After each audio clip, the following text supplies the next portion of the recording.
There's a huge new update to the Bing search engine. It's now powered by AI. Microsoft have implemented their successor to ChatGPT, which is meant to be faster, better, and smarter.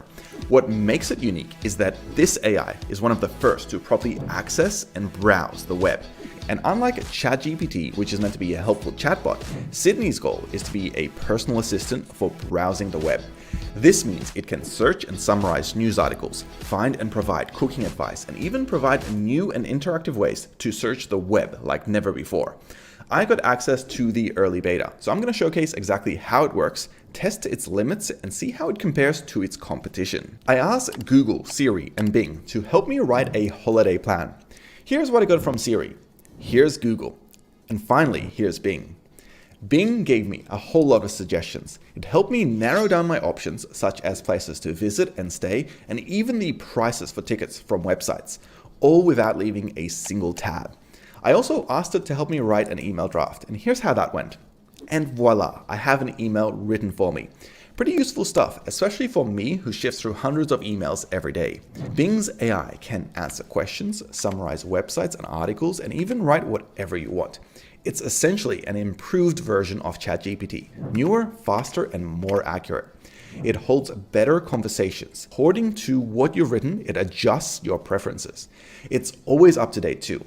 It uses Microsoft's Prometheus model, which constantly feeds it new AI data from search indexes and articles. It also runs on GPT 3.5, a new iteration of ChatGPT's framework. Anyone can use it too. If you're a student, you can summarize academic articles or create references. If you're using it for work, you can ask it to reply to business emails, draft up data, create tables, or even write business proposals.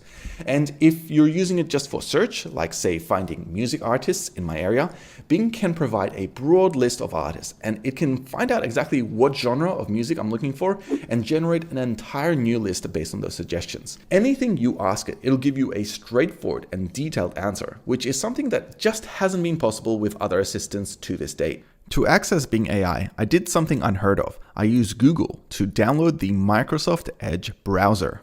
This is recommended by Microsoft as the best browser right now to access the new Bing search.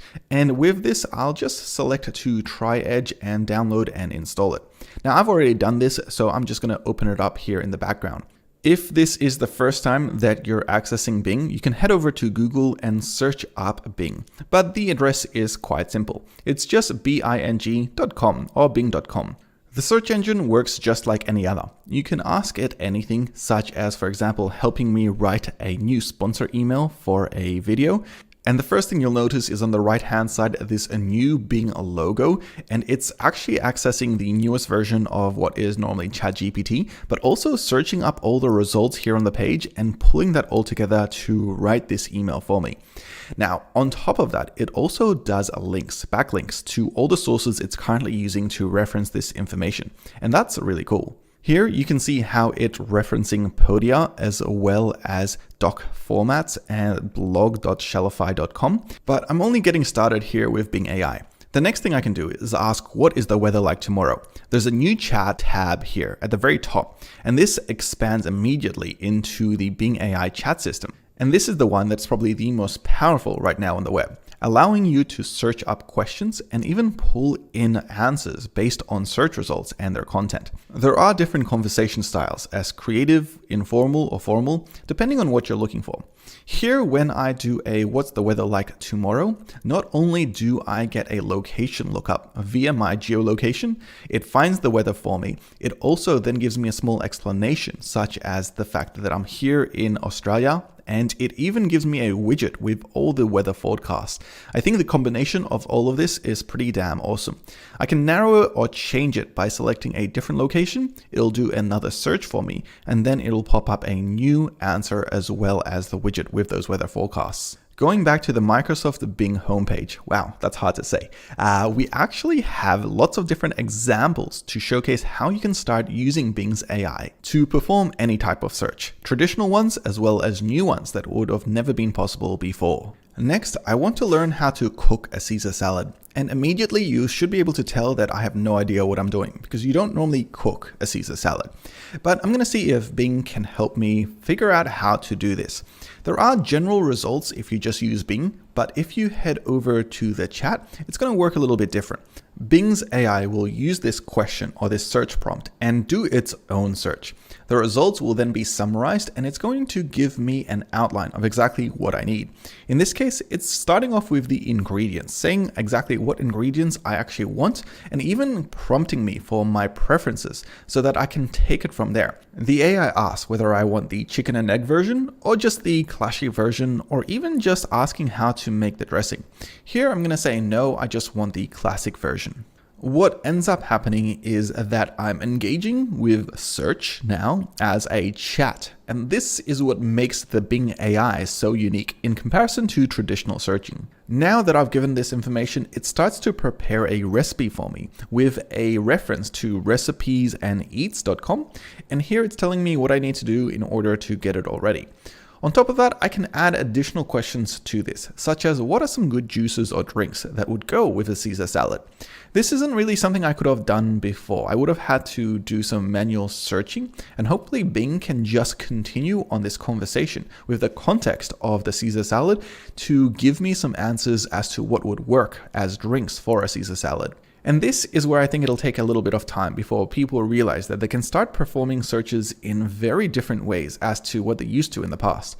Here, I've got quite a lot of different wines that people have recommended that go with this meal, but it wasn't really what I was searching for. I was actually more after a fruit juice. So here is where I can adjust my question once more to be more specific, to essentially ask for what kind of a fruit juice pairing would work with a Caesar salad. Here, I get some great recommendations, such as the citrus juice with orange, grapefruit, and lemon, and it also tells me why each one of these work. There's also references to the original websites, so if I wanted to view those to exactly understand why ChatGPT or Bing AI has recommended these, I can check those links out.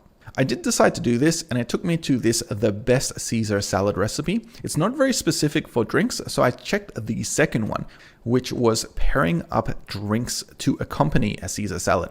So obviously the Bing AI is doing a good job to both search the web as well as summarize these results for me.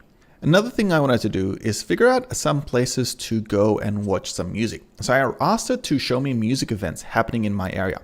It could use geolocation as well as have a look at the search results to give me the most up-to-date information about different types of music in my area. Bing's AI basically told me exactly what dates they were playing at, as well as which artists and even the locations, such as the Optus Stadium. And this was really cool. But it also asked me if I liked a different type of music. So I put in that I'm in search of maybe rock music. So it actually provided me some examples of rock music that are coming up as well. I wanted to test the limits of the new Bing AI Copilot. So what I decided to do here is ask it to help me find good pictures of cats that I can use as part of my next email. Since OpenAI, ChatGPT, and Bing AI are mostly text models, they can't specifically always identify very much in terms of images. But what it can do is use alt tags and meta tags to pull in a widget of different types of cats. I wanted something more specific though. I wanted a cat that was reading. So here I put in an updated thing that I want a cat reading a book. Hopefully it will do a better job at finding these results, but what I think really is happening in the background is for it to just be using the traditional search to perform that same type of a query and then just give me back the results. I think what would be really cool if they connected this AI to something like Midjourney or DALL-E 2 to then create these types of images, because I think that would take it one step further. I'd finally be able to find a cat reading a book by a fireplace. Bing's AI isn't perfect though, such as a simple query like common things people search for. I think the very first answer to this question is the reason why Bing and its AI simply won't show it. In a way, this is quite friendly, especially in terms of having a safety net against anyone who might be searching the web and might not be ready to view some of these items. Generally speaking, the content filter for the AI won't show anything malicious nor anything that is subject to be against an age limit, and I don't mind this because it means that I can put my son on this AI chat without having to worry that he'll see something obscene. And if you ask the same question twice, you might get a different answer each time, such as again searching for common things people search for. This time I got common movies as well as common things like weather as well as social posts. So you never really might know what the answer to a question is because each time it might be a little bit different. As someone who's also a programmer, I'm quite excited to see how the Bing AI will help me solve programming problems. In the past, this was one of the most difficult things to figure out. But these days, Bing not only finds the answer from common sources, but it also explains the answer to me. While ChatGPT was quite useful at this, it never was able to access the internet to be able to give me these answers. Whereas I think the extra benefit of the Bing AI is that it can find answers for you from the internet, and therefore they can be more accurate as well. Quick pause. Don't forget to like and subscribe to this channel. And on top of that, that's the end. If you guys want more on ChatGPT or OpenAI or even Bing AI, let me know in the comments below. Thank you.